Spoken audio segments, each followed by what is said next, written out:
So now we're going to the Death Star, right?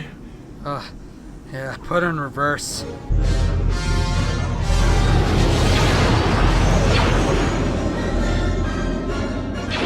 Yo, what about that tower? I'll worry about that tower. You keep those Imperial slimes off our tail. I am not a slime! Get out of here, Red 2. There's nothing more you can do. Rebel base, 30 seconds, and closing. I'm almost there. Use the Force, Aiden. Let go. Are you eating? No. Trust me, Aiden. Let go. Alright. Aiden, you switched off your targeting computer. Is everything alright? Everything's fine. I'm alright. Hey, is that my old droid? Hatu and I used to be homies back in the day. Fuck!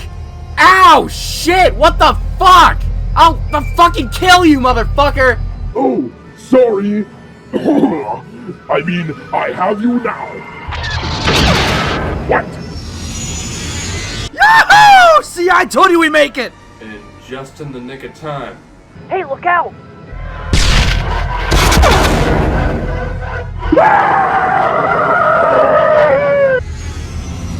You're all clear, kid. Now let's blow this thing and go home. You may fire when ready.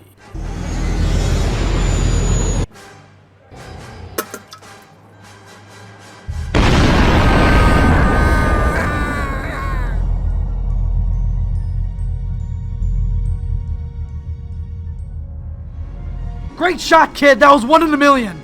The Force will be with you. Always. Help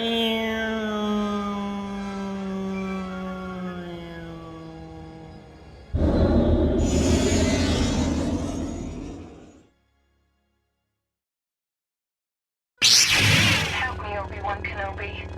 You're my only hope.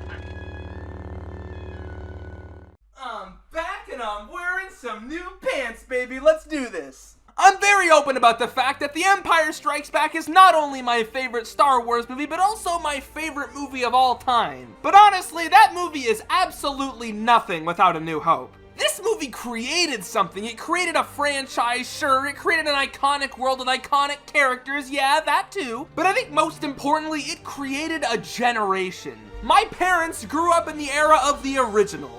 An era where Han shot first and R2 didn't have that stupid rock in front of him. Seriously, how did he even get in there? Is there another entrance to that small divot? Did he suck in his gut? Anyway. I grew up in the era of the prequel high and the Clone Wars. I still have my old lightsabers and my old action figures. And kids now are growing up with the sequel trilogy, with Rey being to them what Anakin and Luke were to me. And even my future kids will likely grow up with whatever Disney Plus shows are being made by then. Probably whatever Mandalorian spin-offs are still coming out, and that'll be their Star Wars.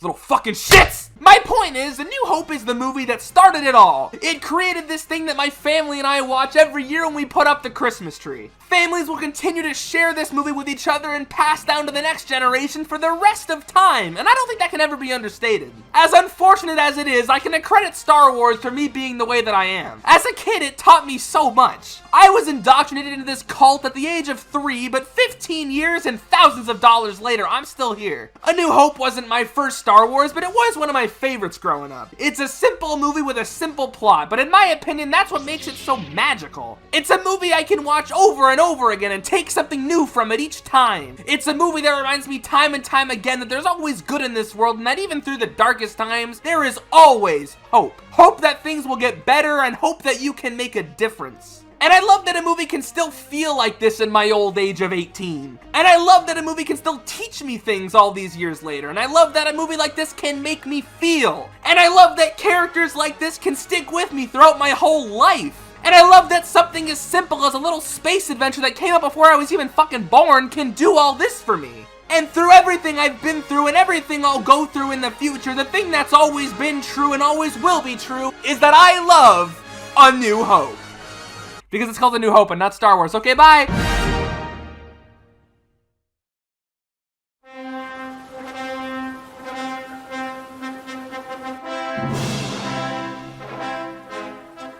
Sorry, sir. I don't see you on the list. How could I not be on the list? Jack?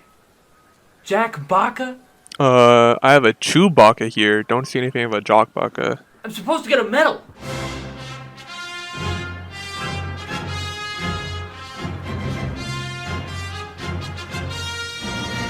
Ooh, right here, right here! Sure thing. Always love to meet a fan. I probably should have made that clearer. And with this final medal, it seems there's nobody more fit than myself. Oh, come on! Wow, that was really good. Yeah, thanks for telling us that story. It's really gonna help me sleep.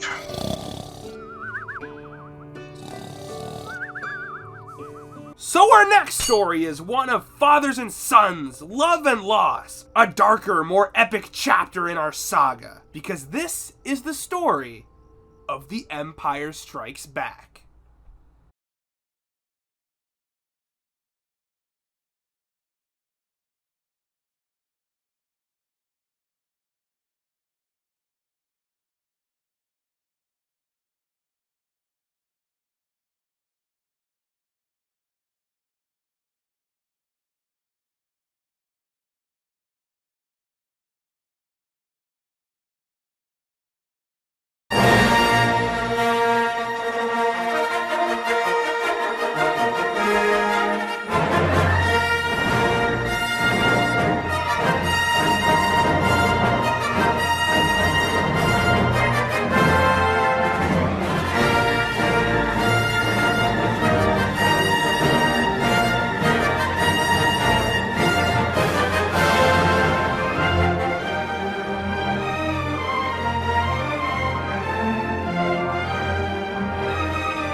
My lord, we found something. It could be the rebels.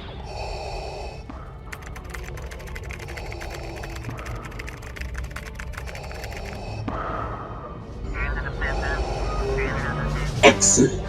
The Empire will finally strike back.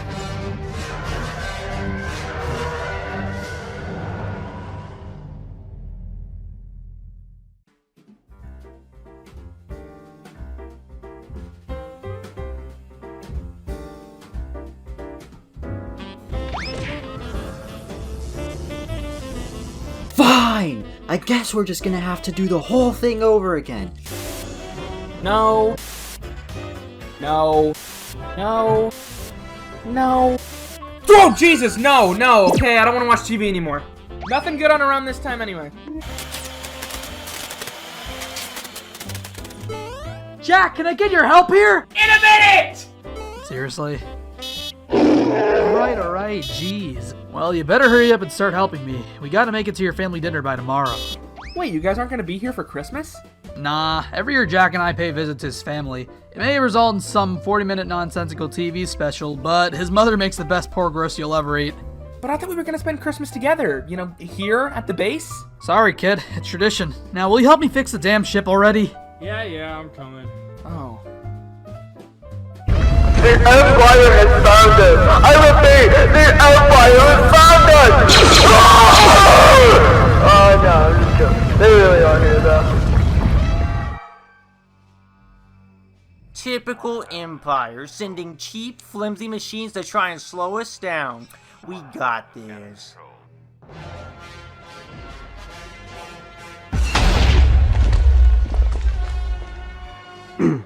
Yeah, on second thought, we're gonna need those speeders. On our way.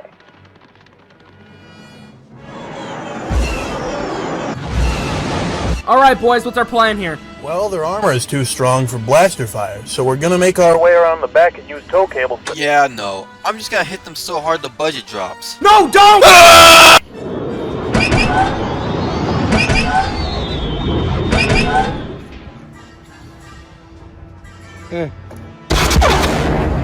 See? I knew it would work. Alright, you got me there. Rogue 3, how you holding up? Yeah, I'm having a bit of trouble over here.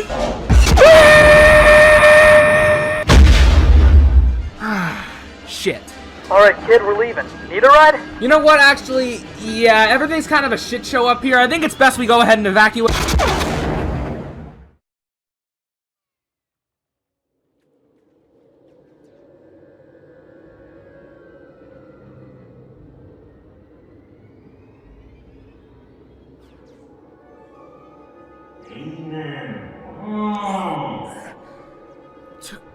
Twibby? Aiden, go to the data system. Everyone will learn from the old one. Oh. Okay. Hey, Twibby? If I'm supposed to be Luke, why am I dressed as Boba Fett? Well, you see, the thing about that is I should have stayed on the Falcon.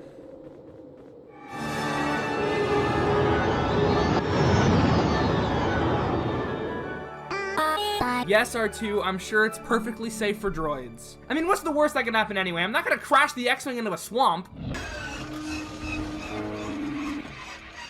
Shit.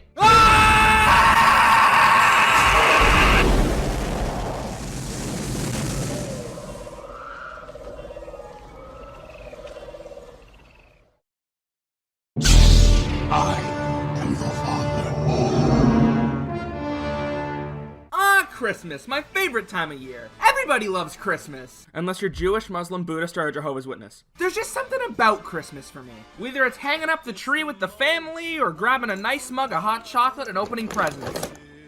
I don't know who this is, but one of my favorite holiday pastimes has to be turning on a nice Christmas movie. Elf, classic. Nightmare Before Christmas, classic. The Santa Claus, classic. The one where Michael Keaton turns into a snowman. I don't know, I never saw that one. But when it comes to my choice of Christmas movie, I'm gonna have to go with Star Wars Episode 5, The Empire Strikes Back. What the fuck? What? That's not a Christmas movie, you asshole. It's not? No! Huh. Shit. Yeah. I don't know, man. Empire always felt Christmassy to me. Not in its messages or its themes, but more or less just what I associate with it. I first saw this movie on Spike TV during a franchise marathon on Christmas Day, and growing up in a family who loves Star Wars means this shit just kind of becomes tradition after a while. That accompanied by Disney releasing almost all of their Star Wars shit in December nowadays, and I'd say I have a pretty good reason for thinking this way. Or maybe it's just the snow.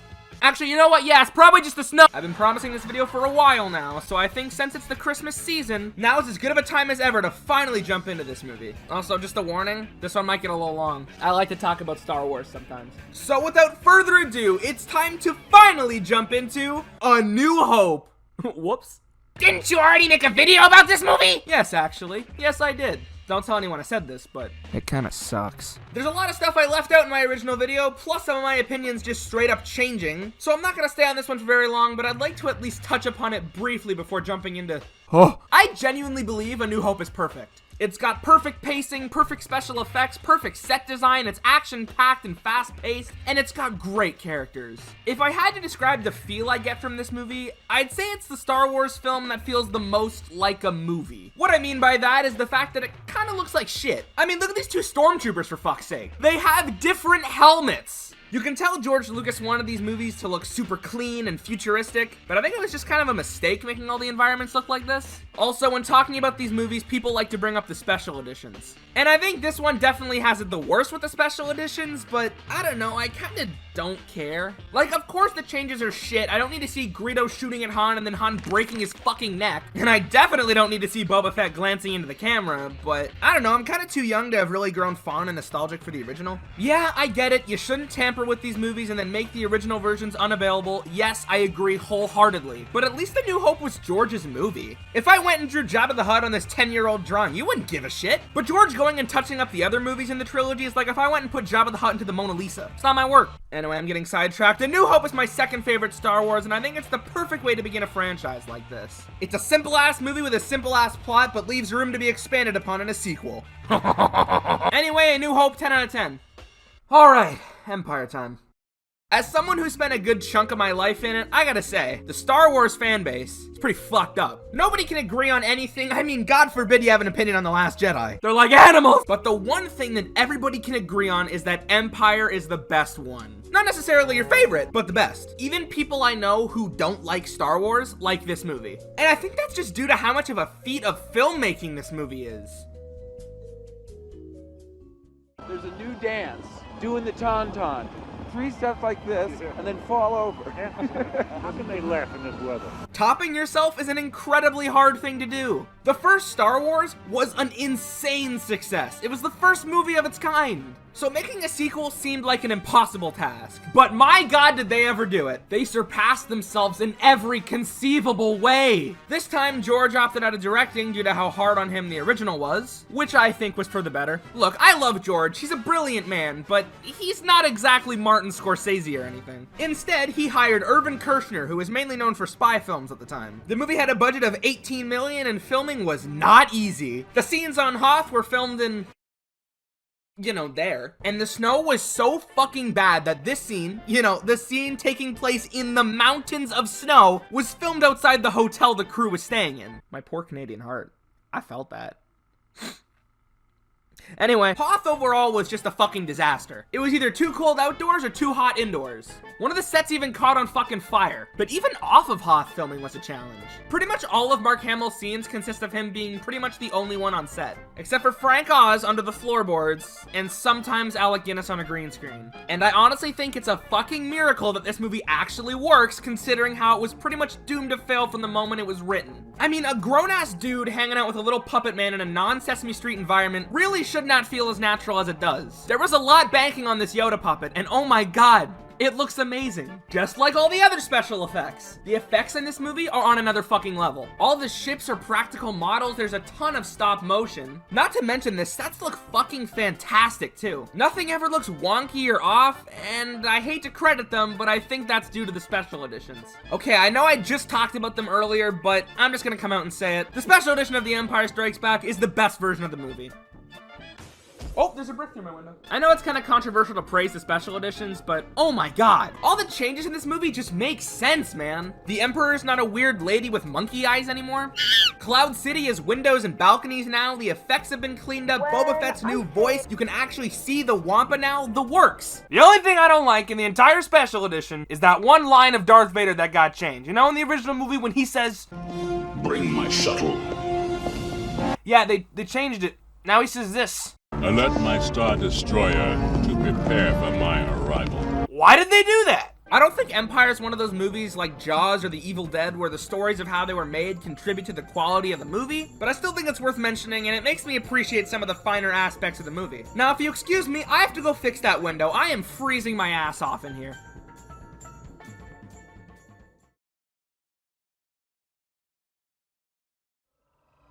All I wanted was just 1 year. 1 year where Christmas could be perfect. We were gonna have so much fun together at the base, but of course it all had to go wrong. Just another year where the thing I'm looking forward to goes right down the... R2? I had food there, right?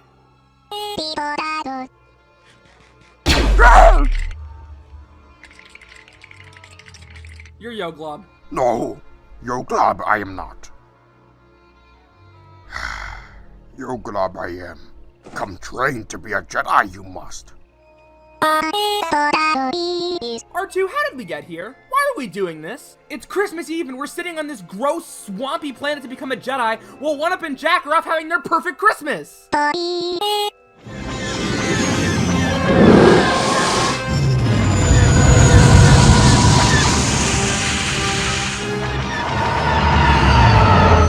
One up, they're onto us. You think I don't know that? Don't worry, I got a few tricks up my sleeve. I sure hope so. What the hell are they doing? Seems like they're going into an asteroid field. Why the hell are we heading to an asteroid field? They'd be crazy to follow us, wouldn't they?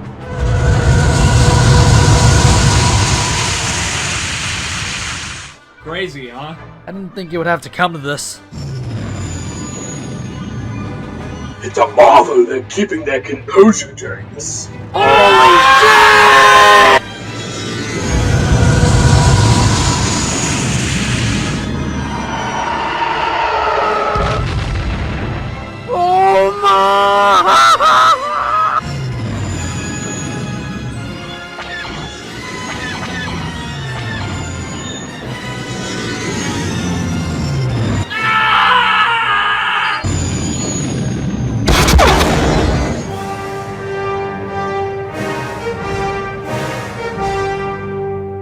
It's all falling into place now.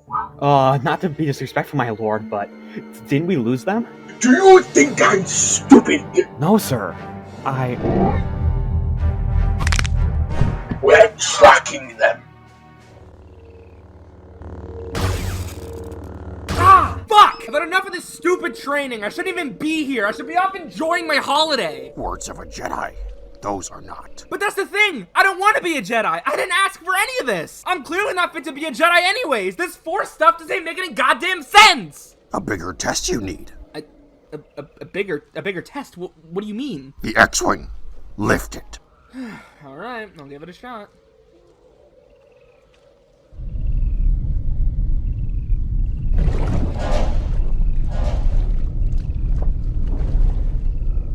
I can't. It's too big. Too focused on tradition you are. The perfect Christmas matters not. What matters is those around you. Feel it. Yes.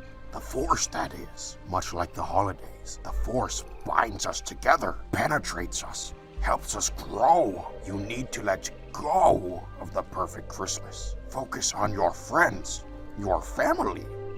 The here, the now. Not the past, not the future. You want the impossible.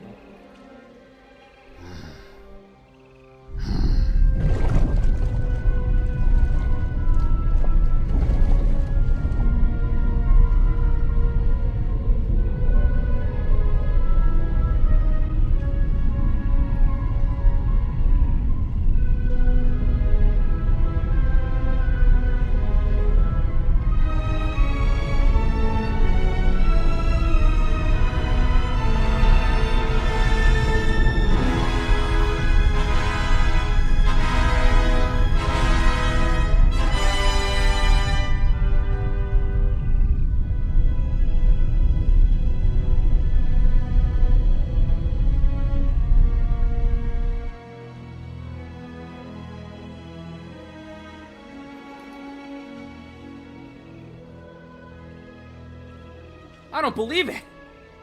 And that is why you fail.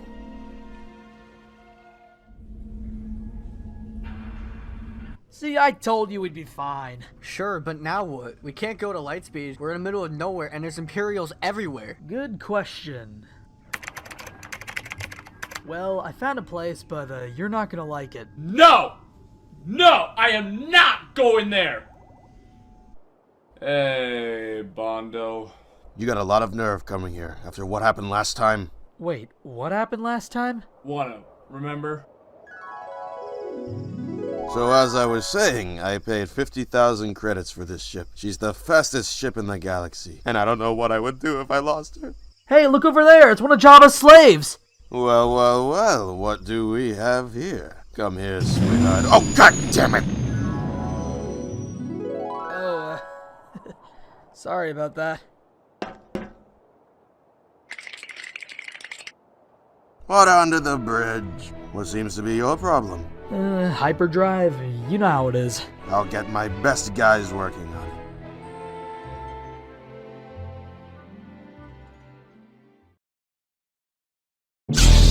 I am your father. Alright, I think it's done. What was I talking about again? Oh, Empire! Empire's my favorite Star Wars movie. Actually, no, it's my favorite movie ever. Actually, you know what? Fuck it. It's my favorite piece of art ever made. Okay, second favorite. And I think my love for this movie all comes back to the characters. I feel like the reason the original trilogy is generally seen as the best one is because it really put thought into its characters. The other movies in the franchise seem to be more focused on, guys, look how awesome this is! Remember this from your childhood? Look, it's the ball from Star Wars! Remember the ball from Star Wars! Instead of actually making the characters likable and relatable. And I think Empire does that better than any other Star Wars movie. Han and Leia. Han and Leia's arc about learning to accept their feelings for each other is just so well done. Is it the best romance in all of cinema? No, of course not, but it doesn't really have to be. In a franchise like Star Wars, romance kind of gets the short end of the stick, but everything about this one just works for me. Them being stuck in the Falcon for most of the movie really allows them to bond and have their moments without feeling too corny or cheesy. I just think everything about it is done really well. Carrie Fisher, bless her heart, is doing a way better job in this movie than she was in the last one too. She's sassy, she's witty, she dropped the weird half-British accent thing she had going on. I recognized your foul stench when I was brought on board. She's the perfect foil to Han, yet also the perfect other half for him. And Han's arc of learning to accept his love for his friends carrying over from the last movie ends in such a satisfying way with him being put in cryostasis. I know some people say he should have died here, and although I disagree, I can totally see why that would be a reasonable conclusion for his arc. But I think Han is such an integral part to the dynamic of these movies, and losing him would kind of be the franchise shooting itself in the foot in my opinion. If anything, they should have just made him permanently blind like in the Star Wars Infinities comics, but I'm fine with the way it turned out.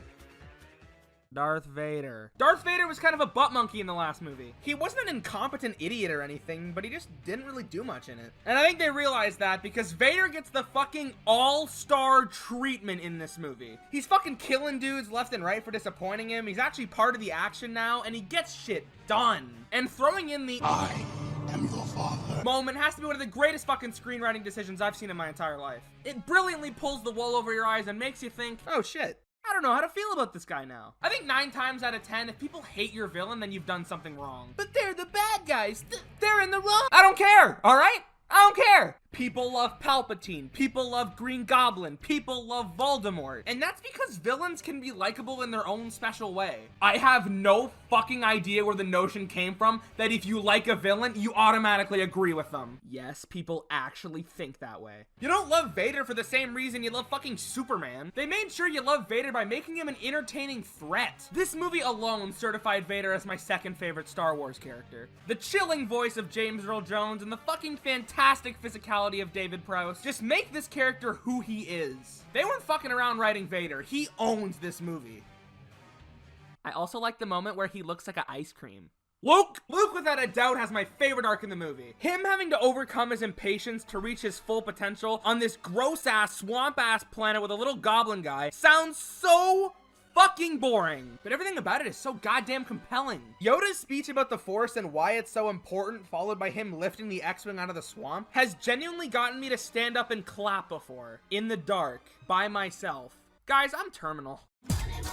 I also love Luke having to take on the pressure of being the last hope for the Jedi, and it's kind of relatable too. Sometimes living up to people's expectations of you can be hard. Sometimes you doubt yourself and can't always be what they need you to be. But in the end, doing the right thing is what really matters. And that's how Luke's arc concludes in this movie. He doesn't complete his training and instead leaves prematurely to go help his friends, even if it goes against Yoda's teachings. Even if he does fail in the end, Luke's heroicness really resonated with me when I was a little kid. And that spirit and heroicness really certified Luke as my #1 favorite Star Wars character. He was my favorite then and he still is now. Cry. I also love his final battle with Vader. I think lightsaber battles kind of lost their way over time. By the time the prequels came around, it became more about how fast they were fighting and how cool it looked and how many flips they could do. I mean, it felt like a trip to the circus sometimes. I miss the raw physicality and emotion packed into some of these earlier fights. I really love how Vader starts off the fight just kind of fucking around with Luke, and then as the fight goes on, he starts to realize that Luke is more capable than he thought, and he actually starts fucking trying. Is it my favorite lightsaber fight? No. But it comes damn close, and I think it concludes this movie and Luke's arc in it perfectly. Alright guys, this is the part of the video where I start yelling and getting mad, cause I need to rant about something. So maybe go put the kids to bed and come back, alright? New Star Wars is dumb as fuck, because they have actively been ruining Luke's character arc for years. And I'm not talking about The Last Jedi. I'm talking about how Disney keeps introducing new fucking Jedi that were just sitting around doing nothing. The reason Luke's story is so interesting is because he's the last hope for the Jedi. If he fails, it's over. But no. We gotta have Ahsoka Tano just hanging out doing nothing. We gotta have Ezra Bridger just hanging out doing nothing.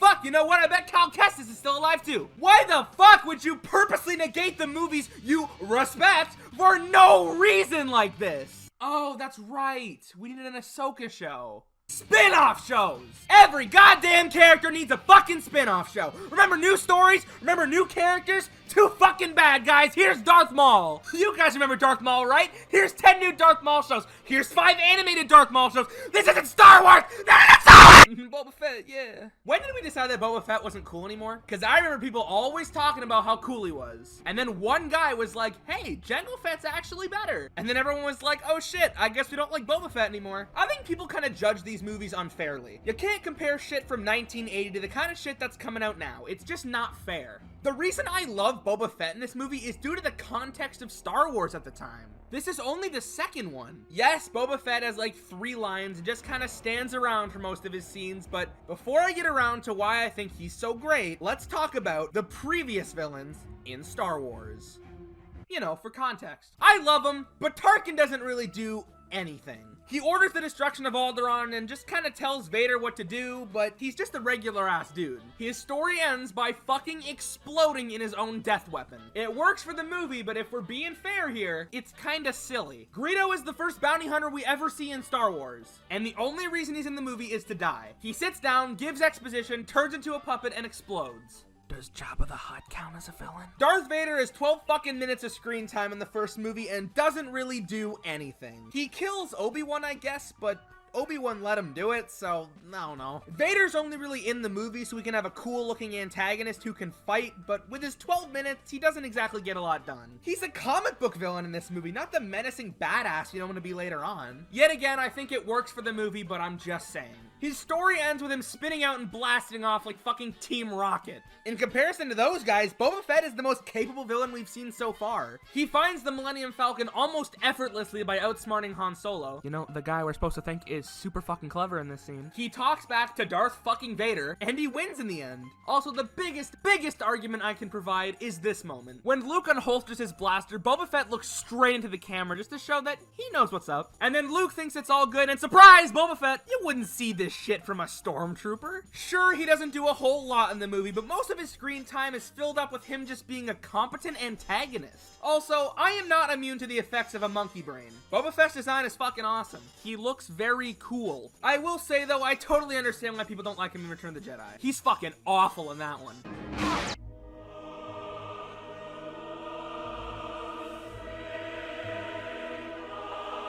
Has Boba Fett been outdone? Yeah, I'm not a fucking idiot. I just think comparing the then to the now is pretty unfair. In short, I think Empire has fantastic characters, and the situations they're put into fits perfectly for this middle chapter. Even the new characters like Lando, Boba Fett, and Yoda never feel like the new guys. You instantly accept them as part of the story, and it feels like they've been here the whole time. Even the minor characters like Chewbacca, 3PO, or R2 are still treated like actual fucking characters. I can't even begin to tell you how sick I am of the notion that Chewie is just Han Solo's dog.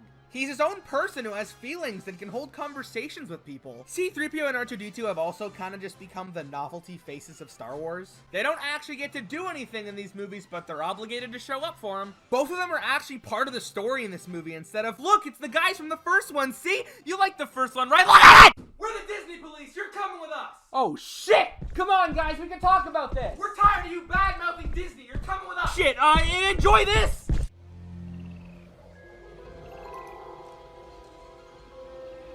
Good. Feel the force around you. Concentrate.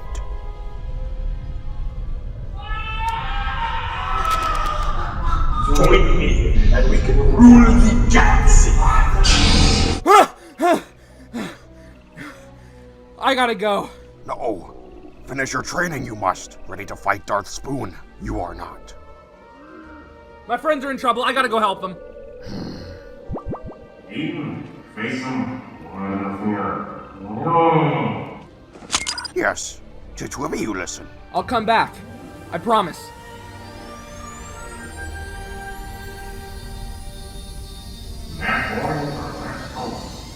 No. There is another.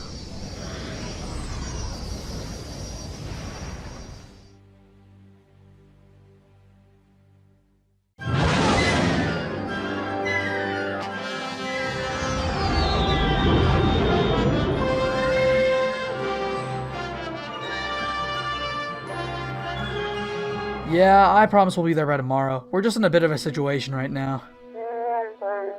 See ya.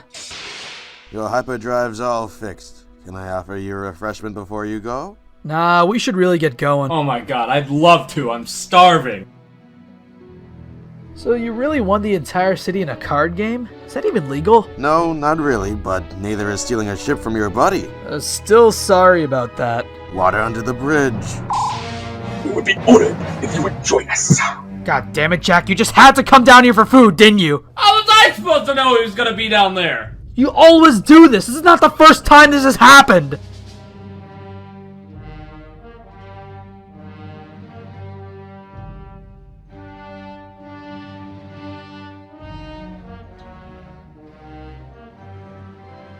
What if he doesn't survive? He will. I accidentally froze myself in carbonite before. I love you. You know what? Just put me in.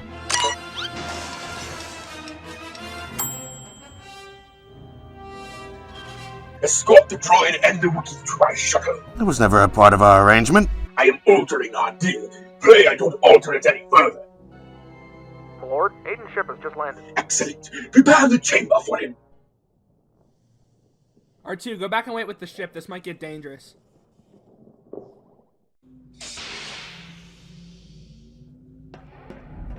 Hello? The Force is strong with you, youngin. But you are not a Jedi yet.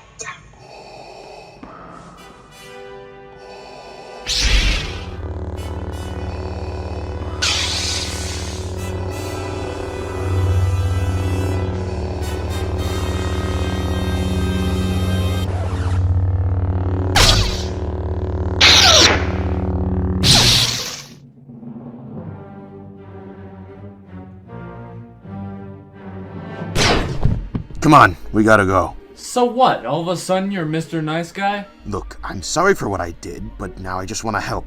Now come on, let's get to your ship.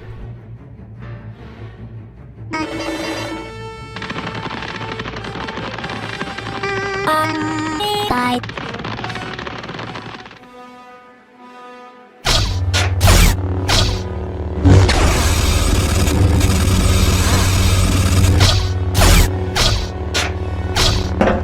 You are beaten. It is useless. Do you have any idea how expensive that camera was? It's not my fault some slob left a banana peel on the set. What? Yeah, you might want to go ahead and turn that off. Oh, come on! Have you guys seen an orange cat, a large Wookiee, or two robots without comical disguises running around? No, ma'am, we have not. Thanks anyway, citizen. Move forward, men! R2, how's that door coming along?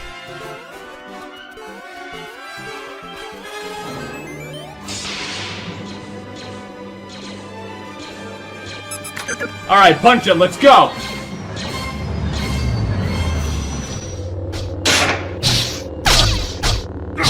You are beaten. It is useless to resist.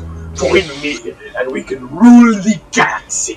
Why me? We barely even know each other. Because I am your father. No, that's not true. That's impossible! Wait a minute, that's not even true. I know both my parents. I see them regularly. Oh, I'm sorry. Where are my manners? Nope. Nope, definitely not that. Yep, okay. Here we go. Read it and weep.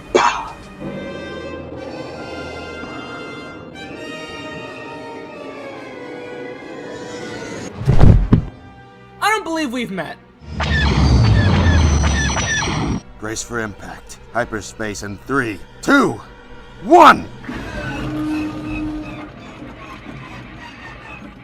Man, you are nothing but disappointing today. They told me they fixed it.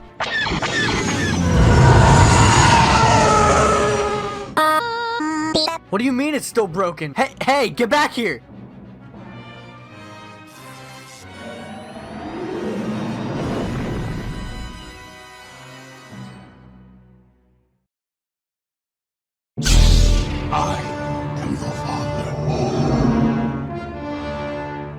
Alright guys, you got it. I'll be sure to watch the new Darth Maul show, only streaming on Disney+.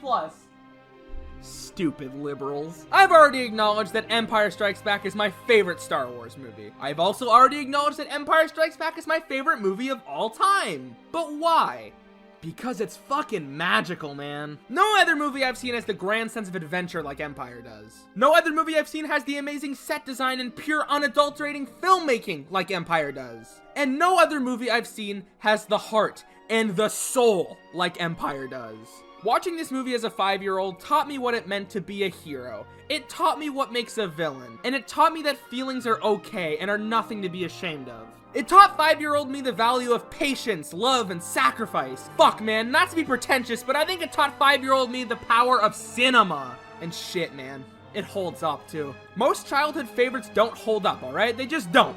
But each year as I grow older and I sit down to put on my favorite movie once again, it just gets better and better. On every rewatch, I notice more and more things that immerse me into the world that George Lucas and Irvin Kershner have created. It's got me through tough times and made good times better. It's helped me learn and grow as a person. Is it just a silly little space movie?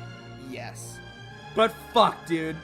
This is my silly little space movie. Through love and loss, through thick and thin, I can confidently say, with 100% honesty, that I love The Empire Strikes Back.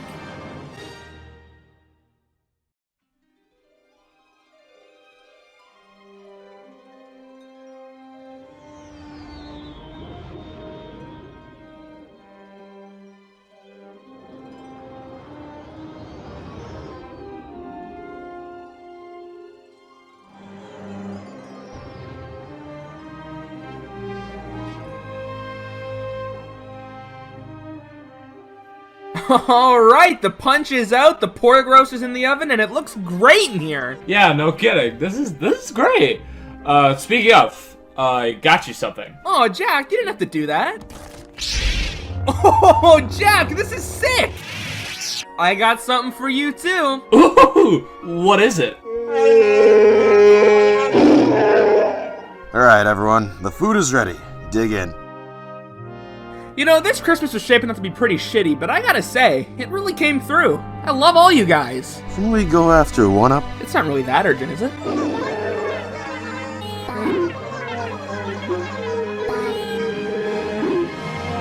Are you kidding me? I didn't even get to speak! Oh. Oops. The end. What, no one's asleep? We all know we're just gonna do Jedi now anyway. Can we just get it over with already? No, it's okay. You guys are clearly tired. We can do Jedi some other time. Oh, thank God.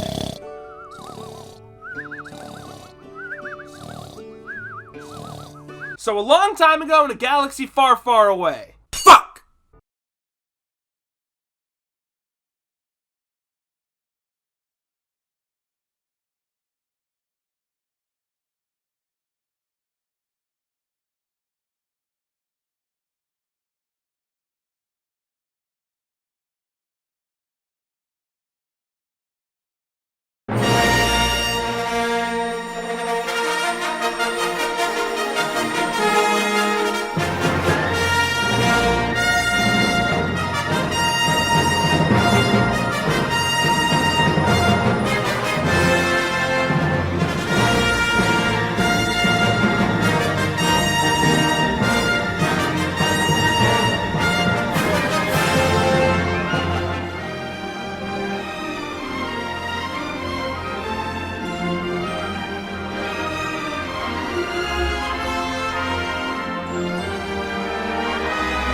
Every flight, every single flight. There's nothing I can do. Uh-huh.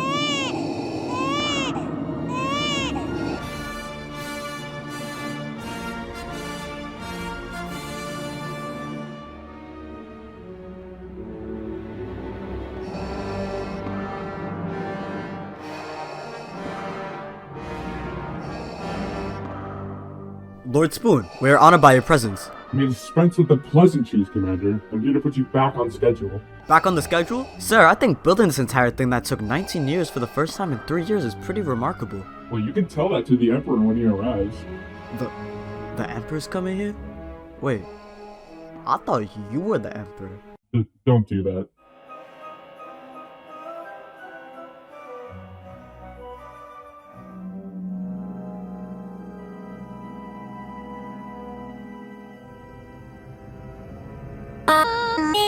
I wouldn't be so sure. If I told you half the things I heard about this Twibba the Hut, you'd probably short circuit.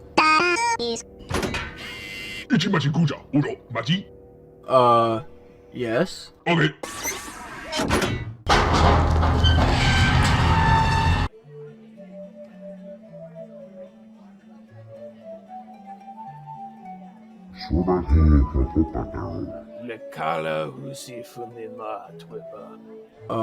Good morning? The message, R2! Greetings, Exalted One. Allow me to introduce myself. I'm Aiden Landwalker, Jedi Knight and friend of Captain Brolo. You might see that... Hey! Jack! Stop fucking around back there! Yeah, I'm trying to do the Jabba thing. I know it's a recording. That doesn't mean you should just mess it up on purpose. Yeah, I know I can edit it out. Okay, I'm sorry. I'm sorry I yelled, alright? Okay, I'm sorry, I get that things are rough between you two, but it was spur of the moment! Okay, hey. Who's my big strong man? That's right, you are. Wanna get some blue ice cream? Sorry, where was I? shit. You know what? I'm sorry for wasting your time. I was trying to do this Jedi thing and... You know what? Just take the droids. We don't even need them. Wait, what? Both are hardworking, and they will serve you well.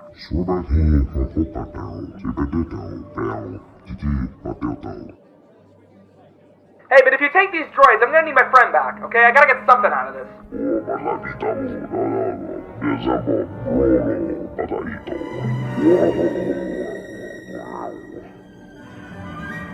Oh no. Thank you, Almighty One. I'm glad you've accepted our arrangement. You can thank me by watching a short ad for Boss Nass's Auto Repair Shop.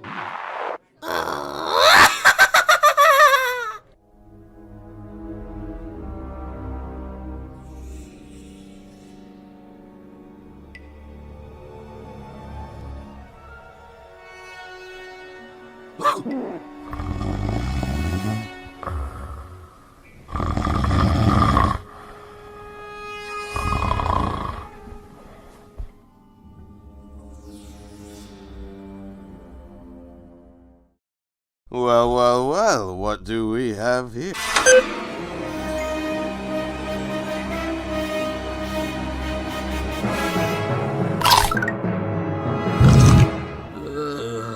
I can't see. You'll be alright. You just have hibernation sickness. It'll pass. Bondo? Boy, am I glad to hear your voice. Even though 5 minutes ago you betrayed me and all my friends and even froze me in carbonite. The feeling's mutual, old buddy. I know that laugh. Look, Twibba, I don't have your money. Psst, one up, over here. Oh, right, yeah. I don't have your money with me, but how about we wait for my eyesight to get better and we'll work something out, alright?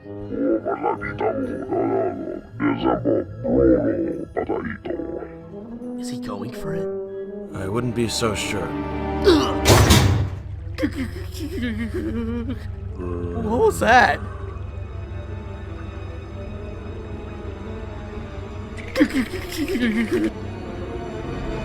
What up? Jack! I'm alright, pal. I'm alright.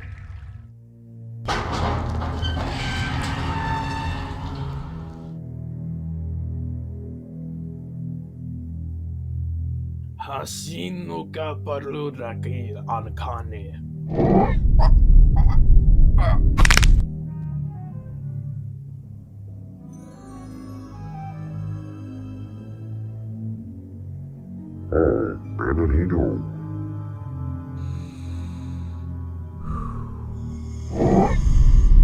You will bring Captain Brolo and the Wookiee to me.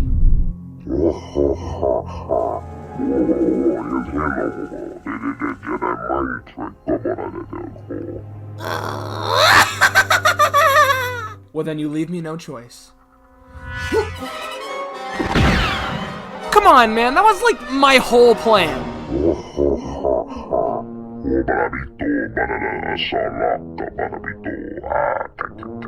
Twibba, I would like to apologize.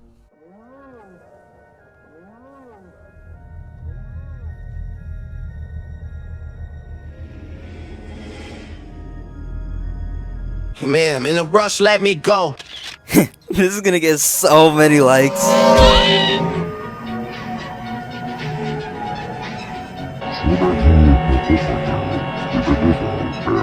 Oh, hey, my eyes are getting better. Instead of a big dark blur, now I see is a big light blur. You're not missing much. I used to live here, you know. You're gonna die here, you know. Convenient. Oh, I wouldn't be so sure about that.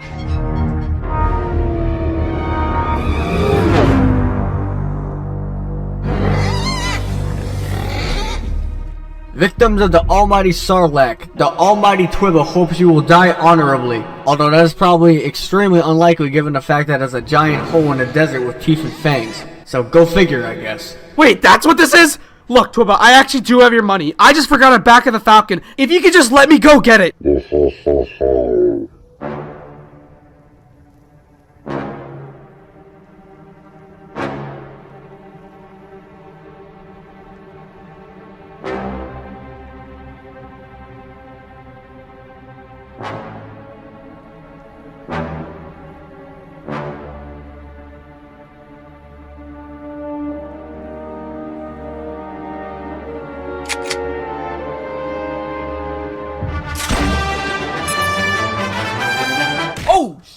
I'm sorry. Just get back up and walk it off. You'll be fine, bud.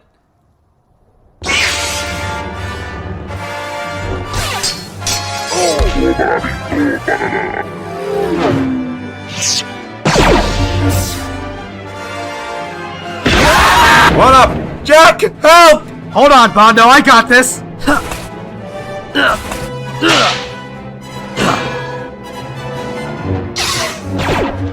Sure is a big drop, R2. Fear the might of Dengar! Oh! Uh-oh. Let's go, and don't forget the droids. We're on our way.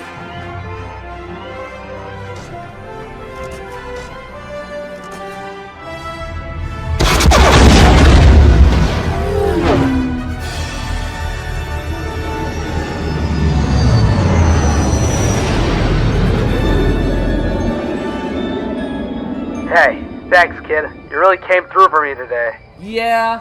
Wait, they're letting you fly? Aren't you blind? With this traffic, everyone might as well be blind. Haha, yeah. I'll meet up with you guys back at the fleet. Bye. That's right, R2. I have a promise to keep.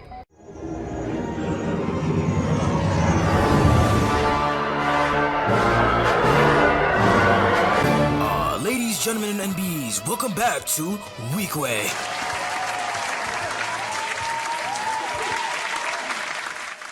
Hey, where did my leftover spaghetti go? Oh, weak way.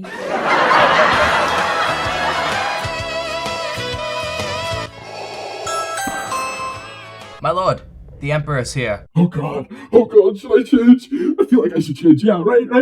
Yeah, I'm gonna change.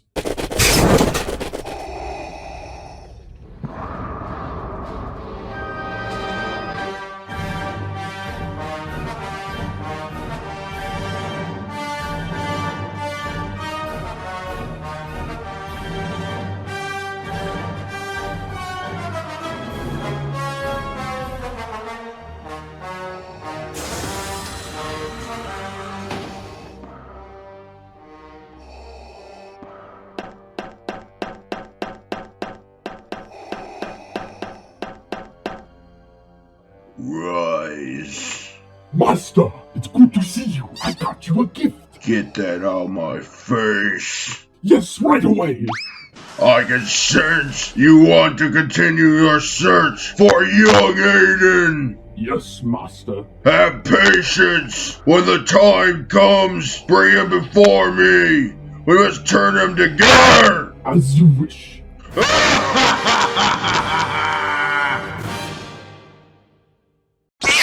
I am a Jedi, like my father before me. You were right. You were right about me.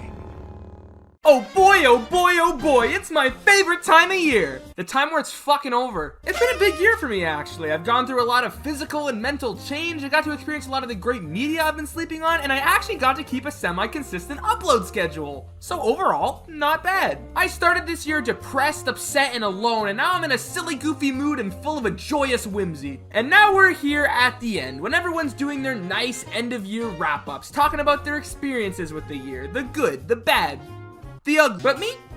Not my style. I'm a simple man, really. I see that the year's ending and I'd prefer to just curl up with a blanket, a drink, and maybe play some Minecraft and watch a nice, epic, conclusive, feel-good movie. Can you see where I'm going with this? Star Wars Episode 6, Return of the Jedi. What can I say about this movie that hasn't already been said? A lot, apparently. After the magnificent, world-altering, cinema-changing, catastrophic double whammy that was A New Hope and The Empire Strikes Back, George Lucas called up his buddy Richard Marquand and said, now let's do a silly one. The odds of making a perfect threequel after 2 smash hits is so low. I said so low. Like Han. So the pressure was really on this time, and the result? It's an all-time classic, man. After all, it was the last Star Wars movie, so that means it has the near impossible job of following up this, and this.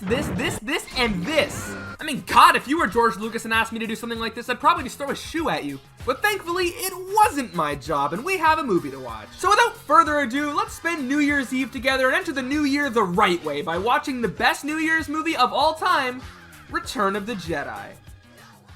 I have a bit of a rocky relationship with Star Wars. Some would even say an abusive one. I was introduced to the series before I even gained consciousness. I can't really pinpoint a time in my life where I was sentient and didn't know what Star Wars was. And due to that fact, I have grown up to be a psychologically damaged human being. If dick riding Star Wars was a job, I'd be rich. Every time a new Star Wars drops, I suck it up and get all the nutrients out right into my bloodstream.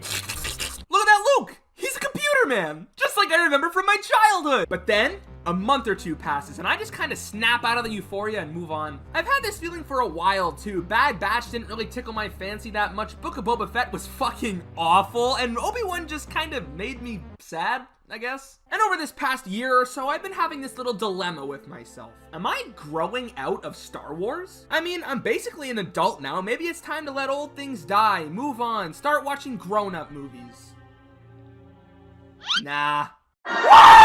Return of the Jedi is the prime example of my unbridled love of Star Wars. It's not my favorite war in the stars, but this movie really does showcase everything I love about Star Wars. It's got great action, an epic and beautiful story, the best lightsaber duel in the series, the whole gang is together and has great chemistry as always, and of course, the filmmaking here is fucking on point. I have a weird fascination with the behind the scenes of the original trilogy. I'll eat up anything I can get. I'll watch any documentary, any blooper reel, deleted scenes, even random offshoot pictures fascinate me to an unhealthy level. Look at this cute picture of Carrie Fisher with a scout trooper. I want to get this framed in my house. And my fascination with the BTS of these movies is at its absolute peak with Jedi. The practical effects in this movie are fucking bananas. Look at Jabba the Hutt. That's a living, breathing creature. He eats, his eyes move, he breathes, he moves his tail, his arms move. They made a fucking guy. There are 3 people operating this thing. And that is not it. The creature department was popping the fuck off for no reason. Look at this. Also, somebody fucking painted that. And this. And look at the makeup on Palpatine. Are you fucking kidding me right now? I think the practical effects in this movie are honestly fantastic and immerse me into the world of Star Wars with nothing out of place or taking me out at all. Oh, no! I'm sorry, I really am, but I can't just not talk about the special edition. Everyone who talks about these movies on YouTube was born in like 1927 and are like, back in my day, the stormtrooper hitting his head didn't make a sound. But your powers are weak, old man. I'm a dumb kid who grew up with these 2004 DVDs and now it's my turn to talk. Yes, obviously keeping the original versions of the films intact and being able to still watch them is really important, blah blah blah, I said this in the last video. But unfortunately, revisionist history has kicked in and now I like these versions better. The 2011 Blu-ray release of Star Wars is without a doubt my go-to version of the series because I find them the most cleaned up versions of these movies with the best picture and the best sound quality. But with every new release of Star Wars comes actual fucking patch notes, and the special edition of Return of the Jedi is so fucking not bad, actually. Except Jedi rocks. Jedi rocks fucking sucks. This is the reason I can't be in the same room as people who are watching this movie. Before you get down there and start commenting, actually the CGI Doug walking into Jabba's palace is the worst thing to ever happen in cinematic history. Look, I see where you're coming from, but also, do you really, honest to God, think this movie would be better if Darth Vader had eyebrows? Personally, I wish they deepfaked on Jake Lloyd. Look, I know it's very typical of me to go contrarian mode and defend things that literally nobody likes, but I really do think some of these changes contribute to the movie's quality. Simply just making the Ewoks blank genuinely immerses me in the movie even more than before, because now I look at the original and see the cold, dead eyes of Wicket staring into my soul. And also, I feel like giving the Sarlacc a beak makes it feel more like a living, breathing creature with a mind of its own rather than just like a thing in the desert. And this is so minor, but the color grading in these updated versions is so much better. I'm gonna try and make this quick because it's kind of impossible to make color grading something interesting to talk about. Like, it's pretty much just, look, I made the footage blue. Now it's green. What? This is the original version of Jedi, released in '83. Looks good, right? Yeah, it does. Here we go to 97. Looks a little better, right? Seeing a few more of those colors pop, and ooh, take a look at 2004. See how that silky smooth new color palette makes this movie feel a bit more alive than it already did. And 2011. Mamma mia, look at how it perfects the elements of 1983 and 2004 by giving things like Endor a bit of a blue tint to make it feel cooler. And also fixing those wonky lightsabers from 2004. And also just being in beautiful, crisp HD for the first time ever. Perfect, delicious, gourmet. Ew, what the fuck? Yeah, so I guess when Disney was porting these movies over to streaming, some of the color fell out of the truck. It actually looks like someone went in with a straw and sucked the life right out of these movies.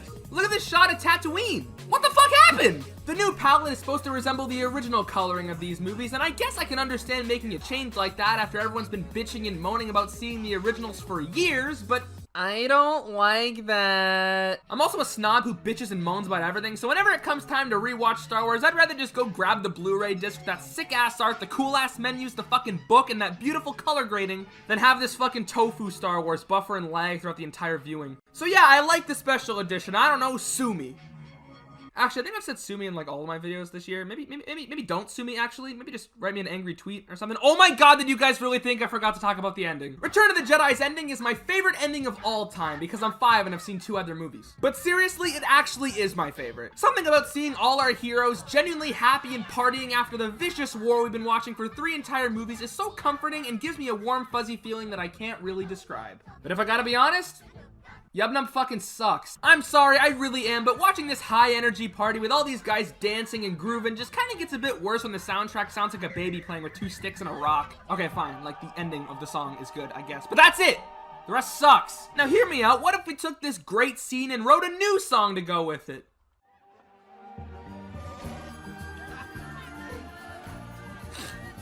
Am I crying? This entire ending is made so much better with the special edition, it almost feels illegal. This is like crack for people like me who are too scared to try crack. You got that kick-ass new song pumping, as well as shots of different oppressed cultures all over the galaxy celebrating that the war is over, including Coruscant and Naboo. And not to mention, they put my boy in the movie! I love the Hayden Christensen ghost, I don't even care. This is without a doubt the single most infamous and controversial special edition change of them all. I mean, I get it, Sebastian Shaw's performance as the face of Darth Vader kinda got cut in half, and yeah, that's shitty, but what can I say? I'm a sucker for connectivity. A lot of people would provide the argument of, well, if Anakin gets to come back young, why can't Obi-Wan be young too? Well, think of it this way. The last time Obi-Wan was a Jedi, he looked like this. The last time Yoda was a Jedi, he looked like this. And the last time Anakin Skywalker was truly 100% a part of the Jedi Order, he looked like this. But Anakin was a Jedi at the end when he saved Luke. See? And I'll be honest, that is a fair argument, but I'd like to bring up the point of shut the fuck up. I've always perceived Anakin's sacrifice at the end more just being a redemption, not him full-on becoming a Jedi once again, but more the part of him that was a Jedi coming back to life.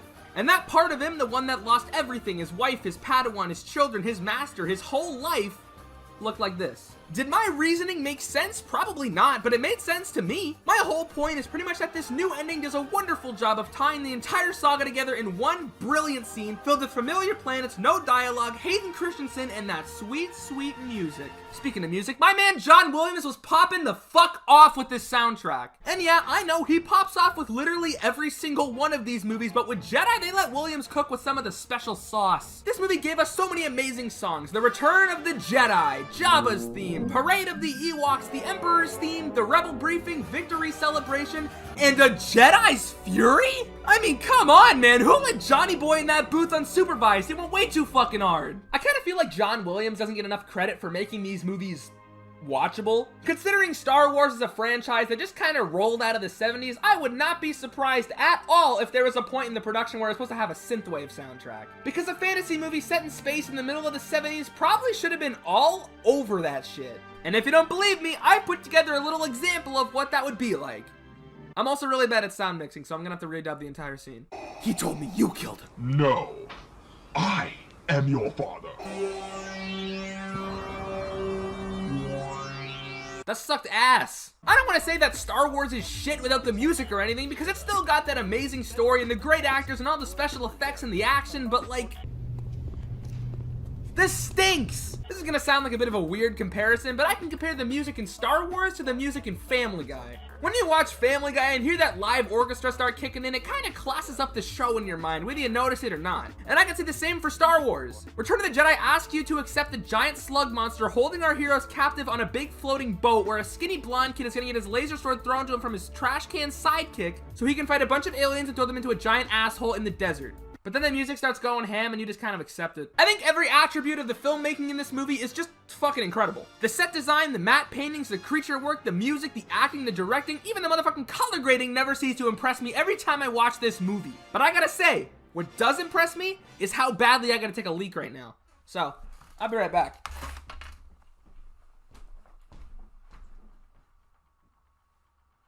Oh wait, yeah, I guess just go ahead and roll the thing, I guess.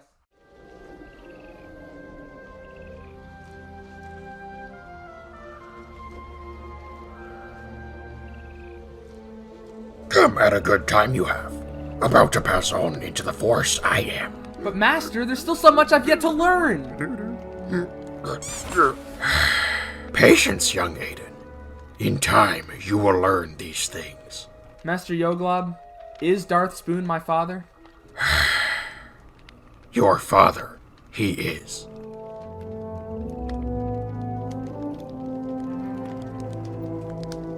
Oh man, what next? You gonna tell me he built 3PO or something? Yes. Yes. Whoa, okay, I didn't see that one coming. Yes. Oh, and are there gonna be any little fuzzy guys in this movie? I could really use that kind of energy right now. Yes, fuzzy guys there will be. I feel it coming.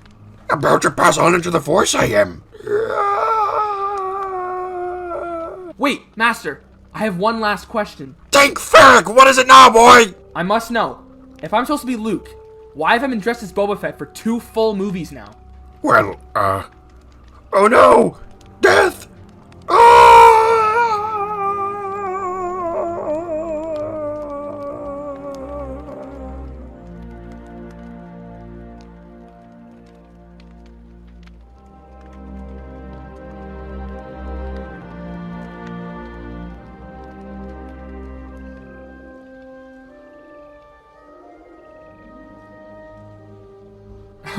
Okay, I'm coming.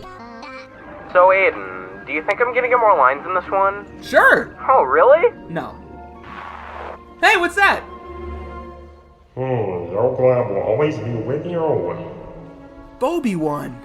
Master, why didn't you tell me that Darth Spoon was my father? Aiden. I forgot. You forgot? Yep. How do you even forget something like that? I don't know. Jesus, man, I mean, what else did you forget? Do I have a sister or something too? Uh-oh. I regret to report that we've been told that the worst has come to pass. We've been told that the Empire has constructed a second Death Star, and that the Emperor himself is overseeing the construction. Yeah, right, who told them that, Bothans? Many Bothans died to bring us this information. Yikes. Come on, man. To better explain the battle plan, we've elected Admiral Akbar to give some funny alien puppet exposition. Death Star! It's a drop! Thank you, Admiral. We've stolen a lone Imperial shuttle that we'll use to bypass the shields and land on the forest moon of Endor to destroy the Death Star's shield generator. Captain Brolo, is your team assembled? My team's assembled, but I couldn't help but notice a severe lack of main characters on it. Hey, count me in. Me too. Alright, that's 2. And I'm with you too! Oh yeah, sure, just walk into the meeting right in the middle of it. Dick. You sure about this one, kid? This is gonna be rough. Sure as I'll ever be. Well then, Captain Brolo will lead the ground assault, General Calrissian will lead the air assault, and for the rest of you, await further orders, and may the Force be with you.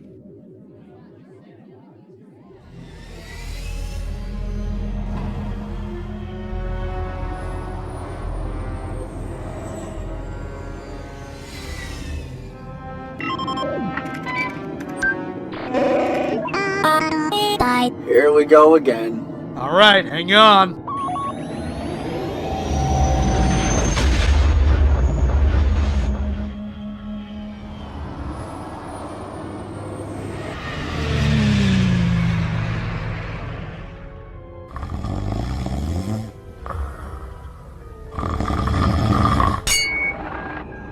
Lambda Class Shuttle, we're getting a reading on you. Please identify. Shuttle Tidarium requesting deactivation of the deflector shield.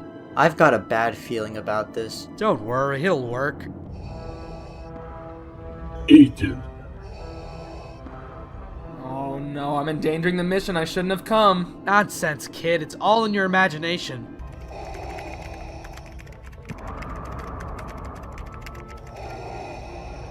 Officer, where's that shuttle going?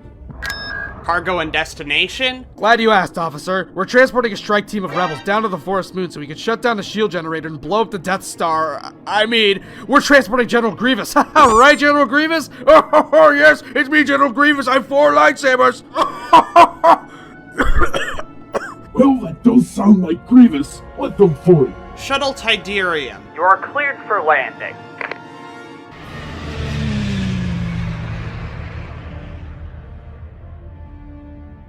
That would never work again in a billion years.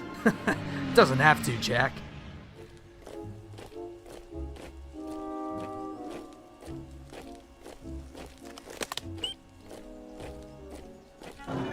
guys. Look. We don't need to see his identification. Oh, scouts. Alright, one of if you go around the left and I go around the right, we can ambush him in the middle and then... Hey, up there! Damn it, Jack! Here we go again! Always thinking with your stomach! It's been a long day, alright? I was hungry! Come on, this one. See? Now we don't even get to be a part of the action! Oh yeah, blame it on me! Real mature!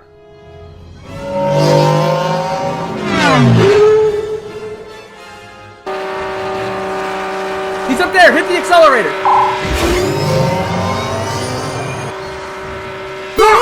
Room for one more? What the... Ah!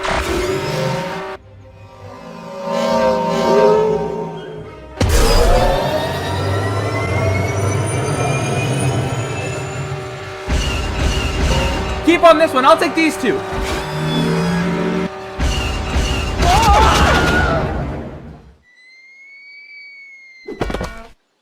I lived.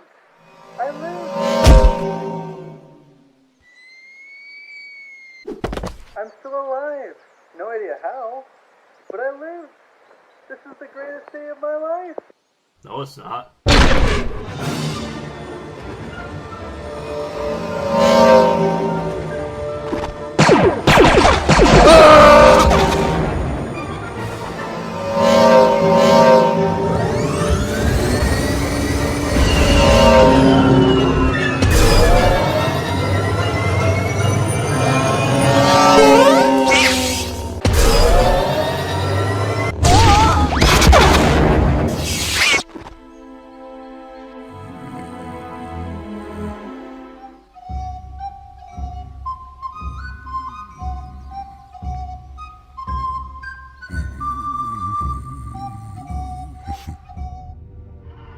What is thy bidding, my master? I sense that young Aiden is on the forest moon of Endor.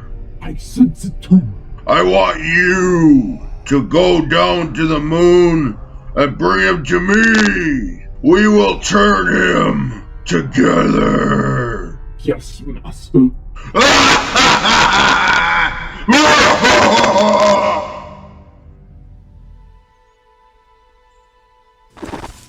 Okay, be ready.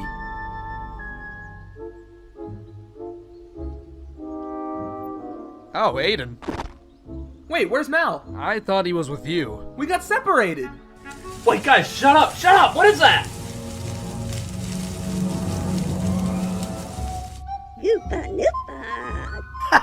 Teddy bears? That's priceless. Hey, point that thing somewhere else. Hey, what the hell's going on? What's happening? It seems like they think I'm some sort of god. What's he saying? He says they're gonna take us back to the village. Oh, well, that sounds lovely. Okay, this is not what I had in mind.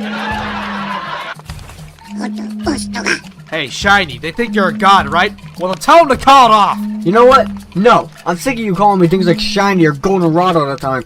You don't like me, and you don't respect me. I don't respect you. Maybe if you did something useful for once, we wouldn't have this problem. Guys, shut up! Useful? What have you done lately? Oh, right. You got yourself frozen in carbonite all these years. Could've used you in a battle with Vegito, but no. You were sitting on a wall for 3 years.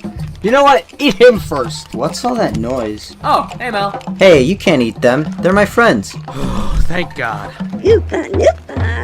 He says we are now part of the tribe. It's just what I've always wanted. Oh, that's a relief.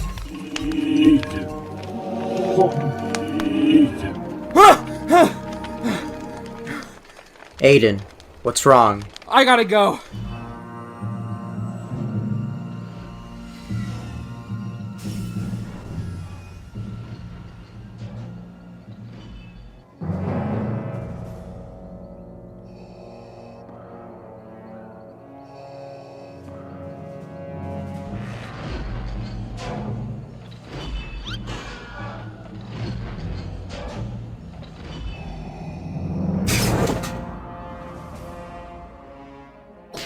My lord, a lone rebel surrendered to us. He was armed with this. Leave us. So, how's school? I've come to face you, Father. I sense the good in you. Father? So you've accepted it? I've accepted that you were once Anakin Landwalker, my father. Hey! That name no longer has any meaning to me. Use it again and it's straight to your room, young man. I feel it, Dad. I feel the pull to the light within you. Embrace that part of you. Anakin Landwalker is still— Hey! I told you not to use that name again. No video games for a week, mister. No! I only said it like one time. It's not fair. I am a Jedi, like my father before me. You were right. You were right about me. Alright, we've talked about the special editions, we've talked about the music, we've talked about the practical effects, but something we haven't covered yet is what the fuck is this movie even about? Return of the Jedi follows the gang breaking into Jabba's palace to save Han from being frozen in carbonite with one of the most insane and elaborate plans ever.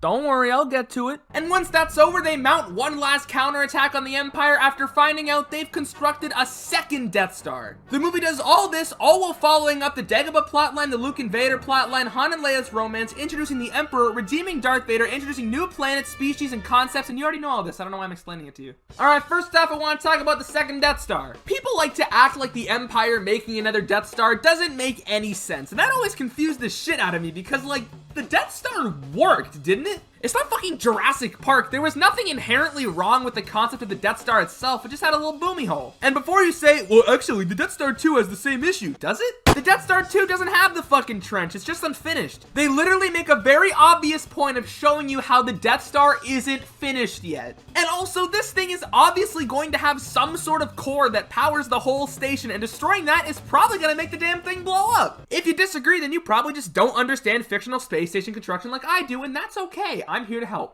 Unlike Empire, this movie actually has the whole original gang together again. And I think the movie actually does a pretty decent job of giving everybody something to do. Empire had Luke off doing his own thing, Vader doing his own thing, and then Han and Leia doing their own thing before it all converges at the end. And I mean, don't get me wrong, I love that structure of storytelling. That's why I love things like Stranger Things so much, because once you get all your characters together at the end, it is ridiculously satisfying. But I don't know, sometimes I like to see my favorite characters hang out and be friends. Han and Leia.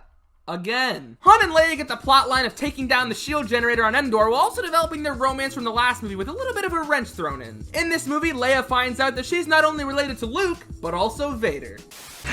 I told you to have a home by 8. I've seen a few people say that Leia didn't really need to be Luke's sister, and okay, sure, I guess. But if everything in movies needed to happen, this shit would be so boring. Did the big fucking penis in Empire really need to be there? No! But you'd miss it if it wasn't. I like Leia and Luke being siblings. The Star Wars saga, first and foremost, is about family. Luke's family has always been highlighted in these movies as very negative. He doesn't know who his mother was, he thinks his father was brutally murdered, his adoptive uncle treats him like shit and then dies along with the closest thing he ever had to a mother, and then he finds out his father is alive and is actually the second worst guy in the whole world. That's like if you found out your dad was Hitler. Would you really be okay after that? Adding Leia to this family as a positive relationship for Luke, as well as giving Leia a family member outside of Alderaan, just makes sense. I also just like good brother-sister dynamics. I don't know. A lot of people criticize Han in this movie for kind of getting sidelined a bit, and I'm not gonna sit here and act like you're wrong for thinking that, but I don't know, he still feels like Han to me. He's still got the same charm and wit, and plus this movie's responsible for my favorite Han line. Quietly.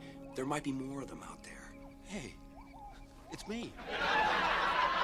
Han ended last movie by finally accepting his love for his friends and not running from it anymore. So naturally in this movie, they make a point of showing how different Han is now, as well as seeing how great of a fighter and a leader he can be without the urge to run away. I don't know, man, it's not as good as his arc in Empire, but obviously I really think it works for the end of this trilogy. And no, I don't think he should have died. That would be fucking stupid. Darth Vader.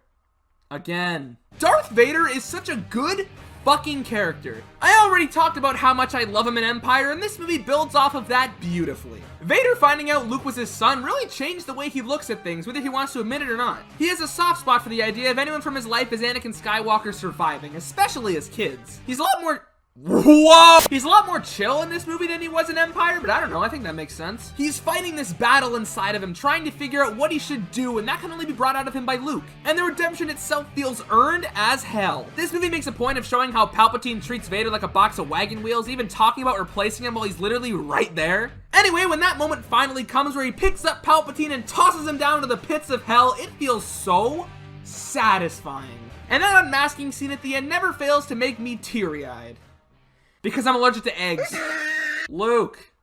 Again. Luke Skywalker is fucking cracked in this movie. He is the most unapologetically badass, sassy, witty, savage, and insane character in this entire series. He walks into Jabba's palace, force chokes his guard, steals a fucking gun, fights a goddamn Rancor, wins, shit talks Jabba to his face, survives walking the plank, and takes on an entire army of Jabba's men pretty much on his own. And that was just the first act. There's more shit I could talk about. He's got this sweet new lightsaber and these sick fucking black robes. The man is Gucci down to the socks. Actually, now that I'm thinking about it, pretty much everyone in Jedi has gotten a little bit drippy since Empire. Luke's got the new robes, the brown cloak, and the Endor poncho. Lando's got his sweet new general outfit. Leia's got the boosh disguise, the Endor poncho, the braided hair,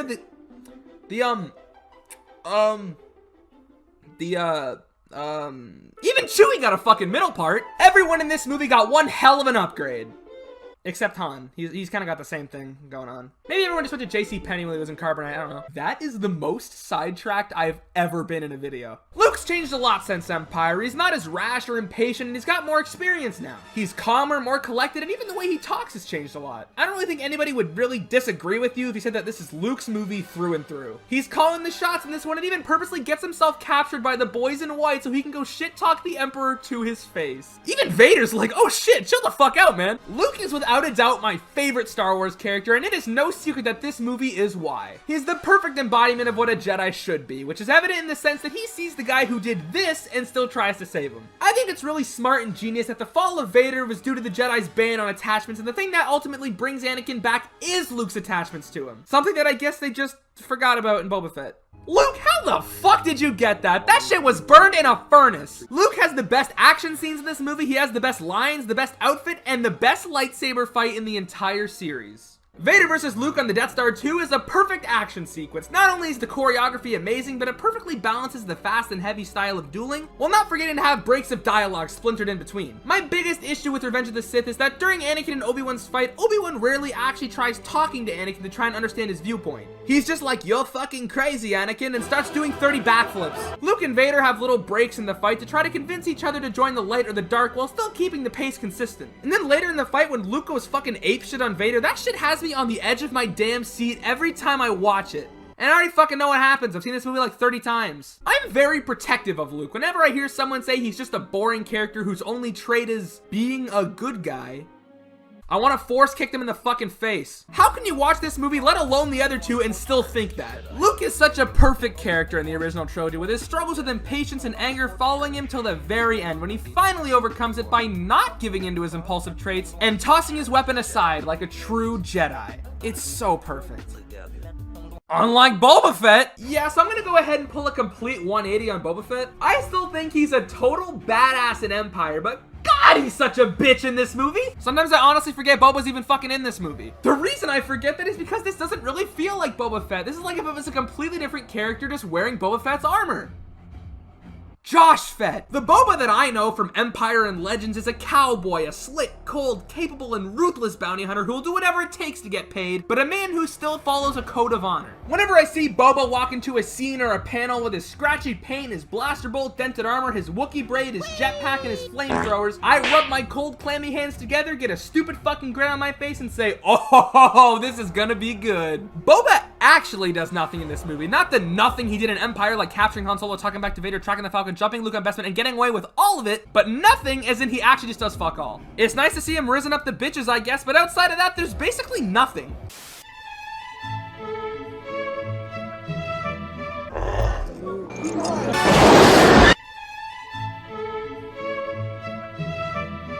But you know what? At least he didn't die. He used his flamethrowers and he climbed out of that Sarlacc pit and then went on to become a significantly worse character. So, at least I can direct my anger somewhere else, I guess.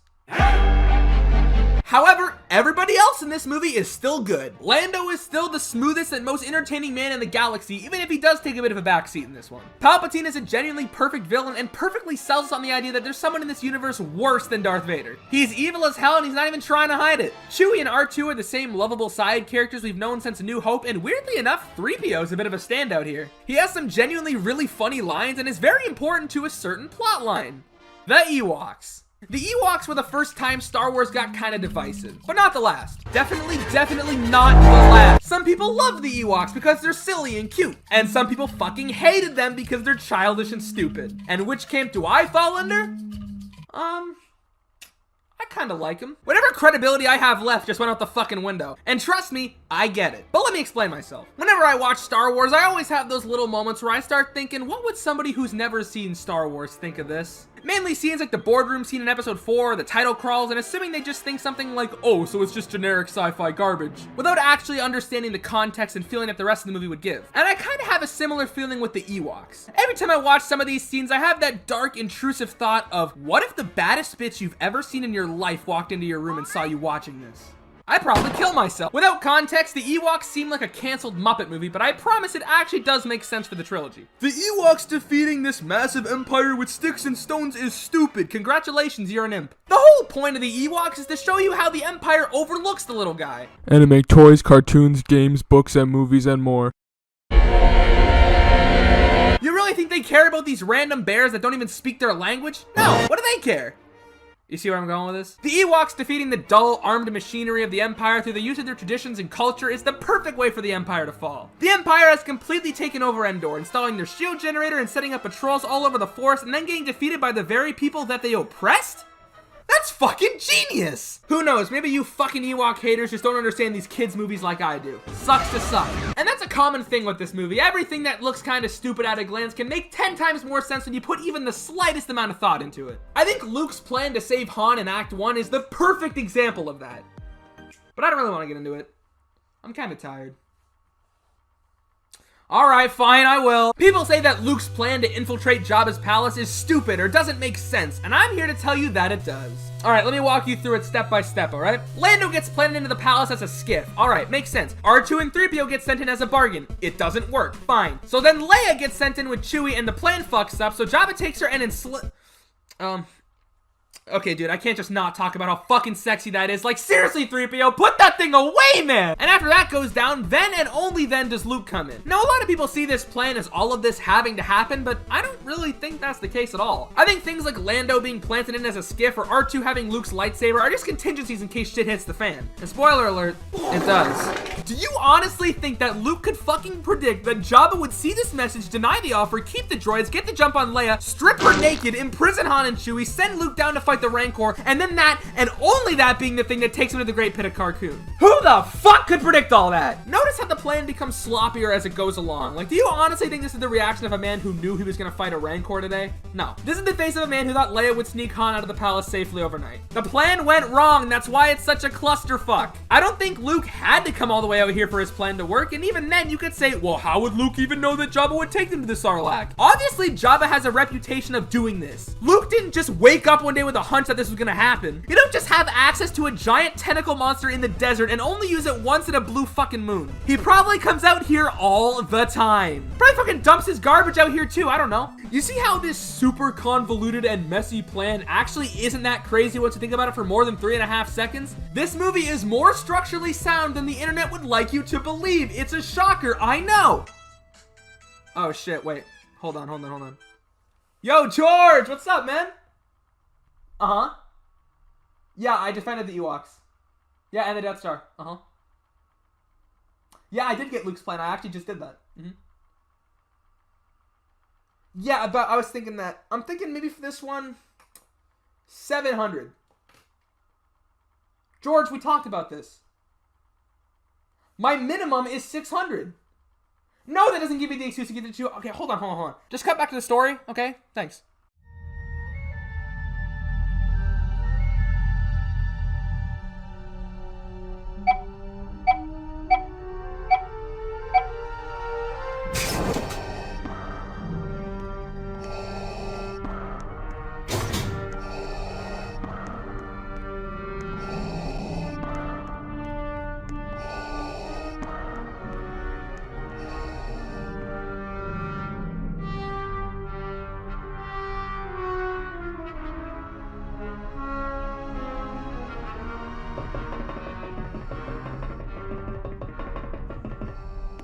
Welcome, young Aiden.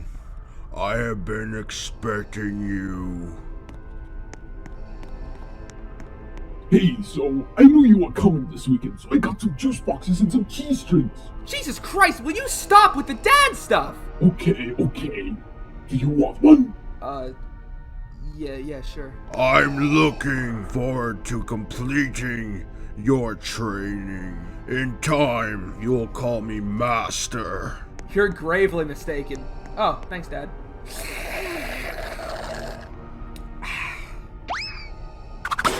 I will not turn to the dark side the same way my father did. Don't be so sure. In time, you will take your father's place at my side. Your overconfidence is your weakness. And your faith in your friends is yours. Ha ha! He got your ass!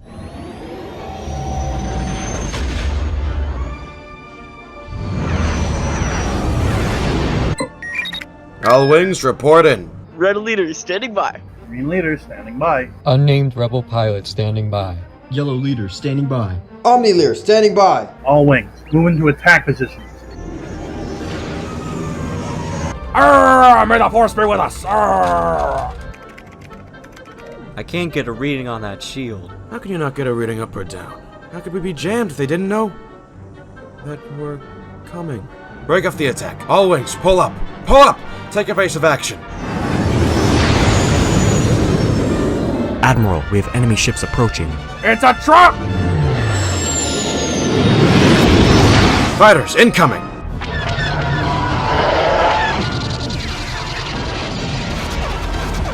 There's too many of them! Don't worry, I'm on it.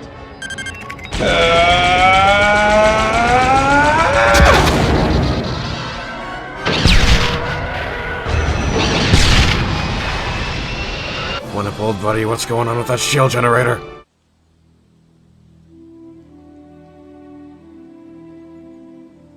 Fellas, I am about to change your life. Take a look at this.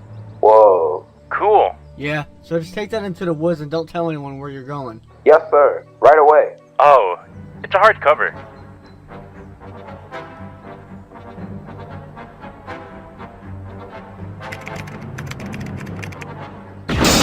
Hey! Come on, move along. Get out of here. Stop right there! You rebel scum! Scum? Any last words, traitor? Not words. What you Imperial scum are forgetting is that I already planted those charges, and now I can activate them with the simple push of a button. Oh my god, I left them remote inside.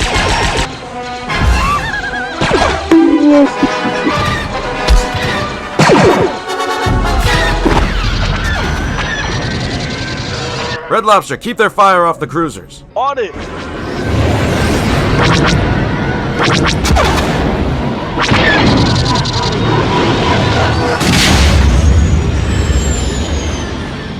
Hey look, what are those destroyers doing? That's odd. If the fighters are attacking, then what are they waiting for?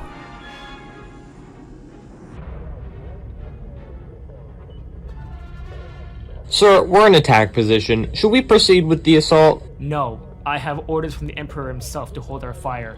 He says he has something special planned. The rebels have lost, and your friends on the moon will not survive! No. I have faith in my friends. Well, I have a little surprise planned for them! Fire at will! Commander! You may fire when ready.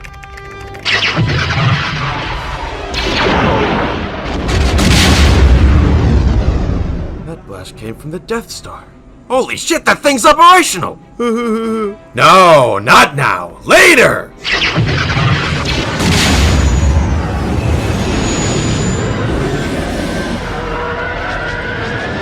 I'm hit.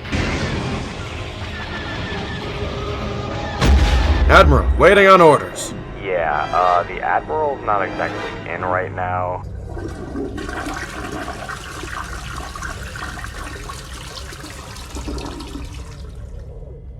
It was a crop! R2, get over here!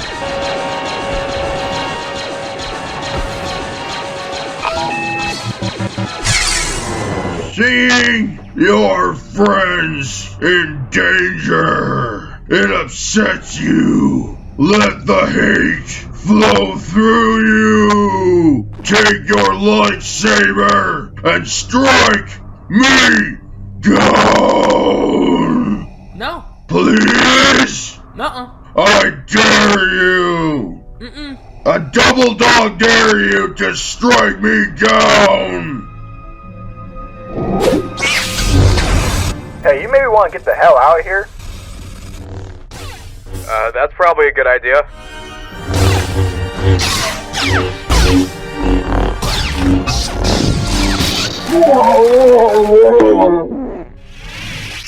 It's over, Dad. I have the high ground. Well, that's just mean. Move, everybody, out of the way! Are you sure we could be so close to the generator? Yeah, don't worry, we'll be fine. See? Unscathed! Yeah, you sure are. Arrgh! The shield is down! Commence attack on the Death Star! Arrgh!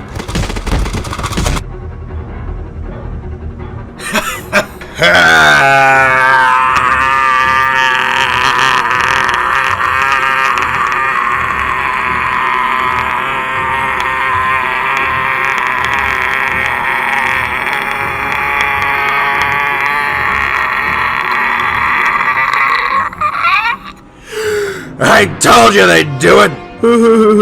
Now that was the right time. You could not hide forever, son. I don't want to fight you, Father. Alright, suit yourself, but you're missing out on the whole dark side thing. What do you mean by that? Well, you get free food, you can basically live on the Death Star. On Saturdays, you get to try the AT-ATs, and you get a lot of freedom. Oh, wow. What's the initiation like? Oh, it's quite simple. You just gotta sit down and watch the Star Wars Holiday Special all the way through. Twice. Never!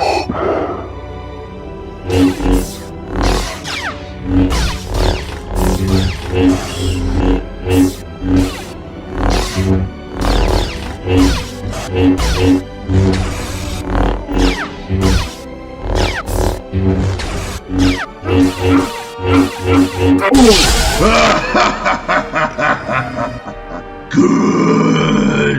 Fulfill your destiny and take your father's place at my side and journey toward the dark side. Be complete!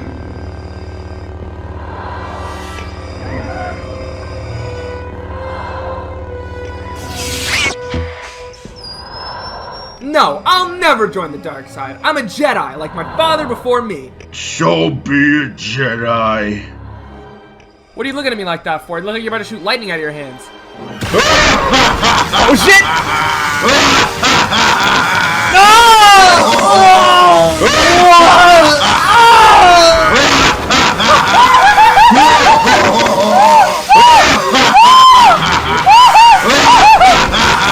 Father, please! Yeah, get him, Master. Wait a minute. That's my son. I gotta save him. But I gotta say something cool like pick on someone your own size or clean up on aisle 5. Think. Oh, I got you! Ah! No! Put me down! Stop!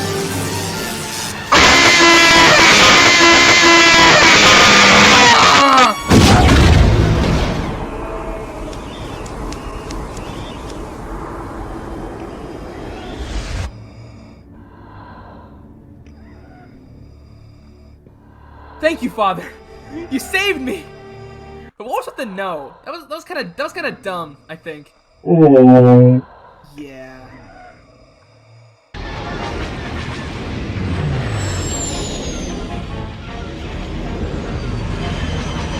I'm going in! On me!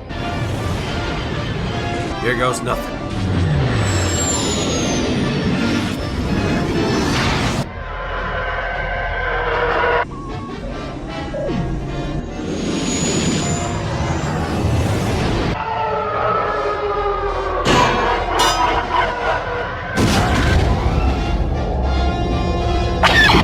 I'm hit! I'm going down!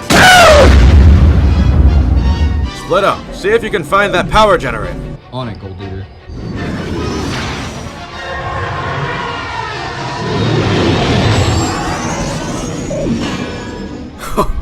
That was too close.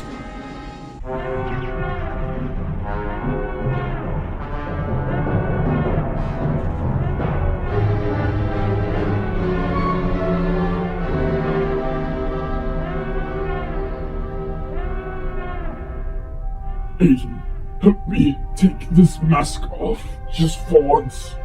Let me look at you with my own eyes. But you'll die. Nothing can stop that now.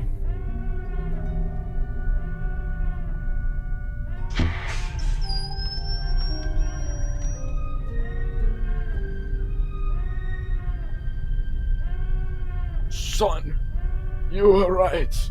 You were right about me. Tell the others you were right. Alright, see ya.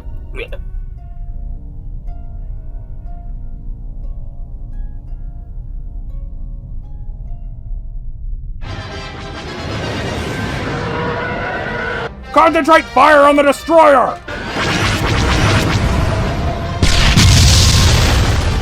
Sir, we have lost our bridge deflector shield. Intensify the forward batteries. I don't want anything to get through. Intensify the forward firepower! No! Too late!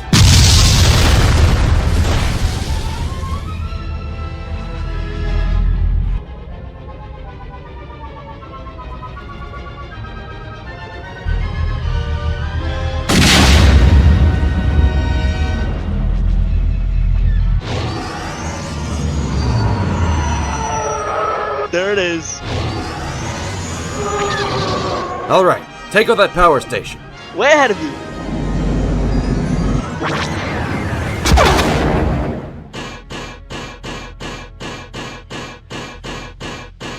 Hey, what time is it? It's 4:55. Only 5 minutes till closing time. That's good to hear. What is you so excited to get out of here? It's my son's 3rd birthday. We're having a little get-together tonight.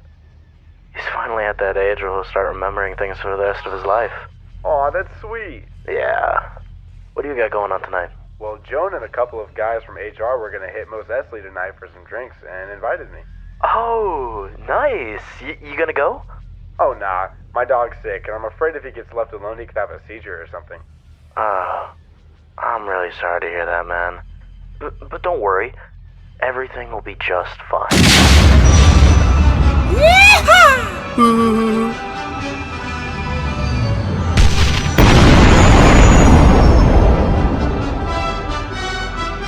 Yeah, we did it!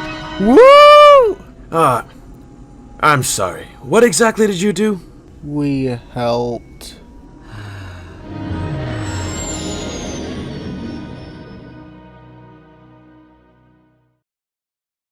I am a Jedi, like my father before me.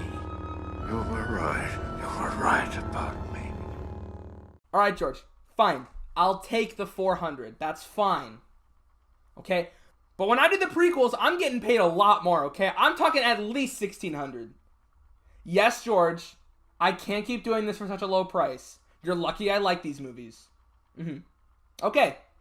Alright, I gotta get back to it, okay? Yeah, alright. Love you too. Well, if it isn't the man of the hour. I don't think I would really get a lot of shit if I were to say Return of the Jedi is without a doubt the weakest of the trilogy. I don't quite think it's as structurally sound as A New Hope and definitely not even fucking close to Empire. I think the pacing in Jedi is significantly worse than the other two and that bogs it down quite a bit. I also don't feel like the Ewoks plotline is integrated as well as it could have been either. Even Harrison Ford can't believe it when they show up. It's like they didn't let him read the script before filming that day. I think that Han and Leia could have a lot more to do in this movie and that sometimes it feels like the director, Richard Marquand, isn't really trying as hard as Irvin Kershner. And by this point, you're probably thinking, whoa, you really have a lot of problems with this movie. And yeah, I do have a lot of problems with this movie, which is why I'm gonna go ahead and give Return of the Jedi a 10 out of 10. That's right, guys.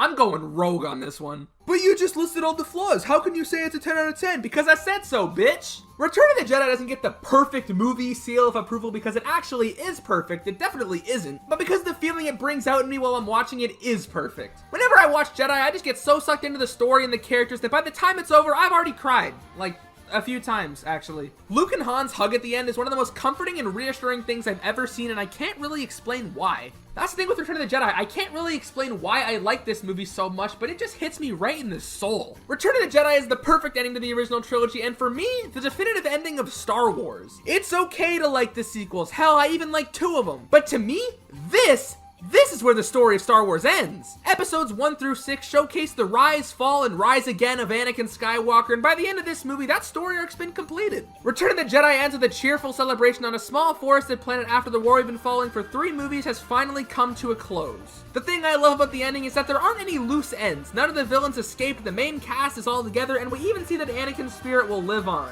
Return of the Jedi fundamentally understands the story of the Star Wars saga and how the main themes are love, family, and redemption. Return of the Jedi taught kid me that even through the darkest times, perseverance is the key and that things will always get better. Return of the Jedi may be a bit messy and not as good as A New Hope or Empire, but the magical feeling that it gives me is something that I will always treasure. Through good times, bad times, weird times, and normal times, the one thing in my life that will never, ever dissipate is that I love A New Hope. I love The Empire Strikes Back. I love Return of the Jedi, and with everything my heart has left to give, you better believe that I love Star Wars.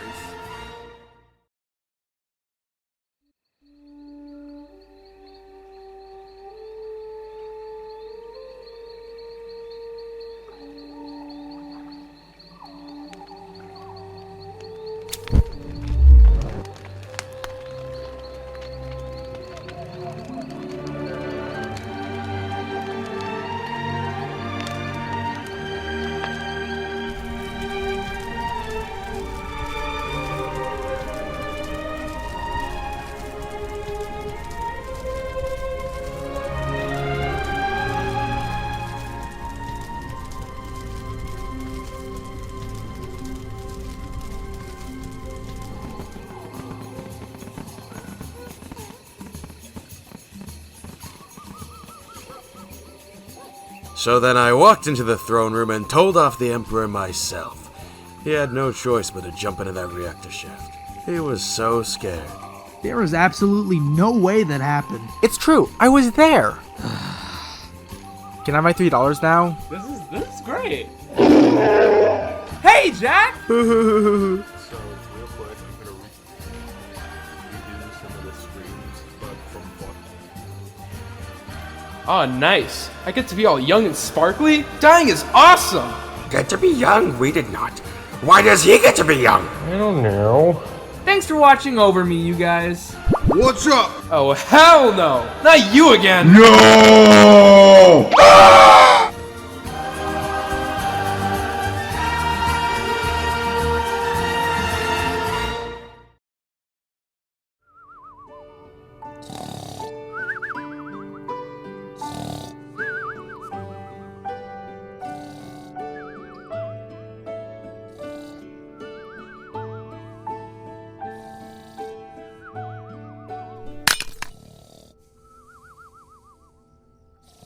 Okay, guys, one more story.